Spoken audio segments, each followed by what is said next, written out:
今からおよそ1万6000年前から1万年以上も続いたとされる縄文時代。平成に入って従来のイメージを覆す数々の発掘・研究が積み重ねられ、新たな縄文の姿が明らかになってきました。そして今、縄文が改めて見直され、現代人の共感を呼んでいるといいます。それは一体なぜなのでしょうか。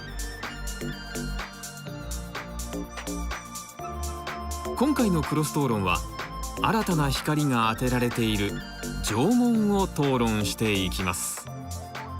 討論にはさまざまな分野で縄文と関わりのある4人が登場します。放送はご覧の日時です。